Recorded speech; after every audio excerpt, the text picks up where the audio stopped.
Կարծես 3 էր։ Կարծես 3 էր, որ հորս ձեռքը բռնած, երջանիկ ու անհոգ թռչկոտելով քայլում էինք քաղաքով։ Երանության ժպիտը դեմքին քաղցրավենիքով պարկեր էր գնում։ Ամեն շաբաթ նոր խաղալիքներ։ Հագուստի մասին էլ խոսքեր չկան։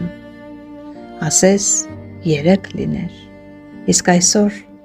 այսօր նրանք են դարձել երեխա, սակայն իրենց կողքին հենարան չկա։ Թուլացել է նրանց ծնկերը, կարծես թե նոր են քայլել սովորում, դողում են, որ երբեմնի նուրբ և հոր ուժեղ ձեռքերը։ Երեկ ես էի նրանց օգնությամբ առաջին քայլն անում, իսկ այսօր իրենց եմ արդեն հավասար։ Ինձ հետ քայլելու ու ձեռքս բռնելու փափագը ունեն։ Այն ժամ ուրախ էին, որ հոգ են տանում իրենց զավակին, իսկ հիմա երջանիկ ու հպարտ, որ որդին է հոգում իրենց մասին։ Ինչպիսի հույզեր կան ծնողի սրտում զավակի կողքին։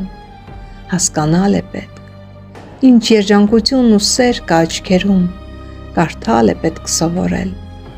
Ինչքան ցավ կա պահված մեծ հոգում, միայն զգալ է պետք։ Լսեք սիրելի զավակներ, գնահատեք ամեն մի պահը, ամեն մի շունչը ու օրը ապրած։ Աշխատեք կարդալ ամեն խոսքի տակ պահված խրատը,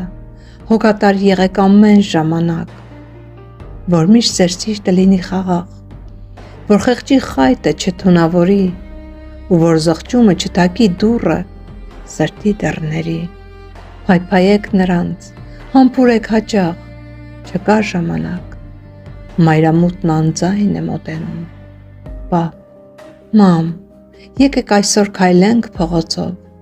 Ես կուրախանամ ձեր թևն ընկնելով, իսկ դուք թոռների ձեռքը բռնելով։ Պապ, մամ, եկեք այսօր հին օրերի պես քայլենք քաղաքով։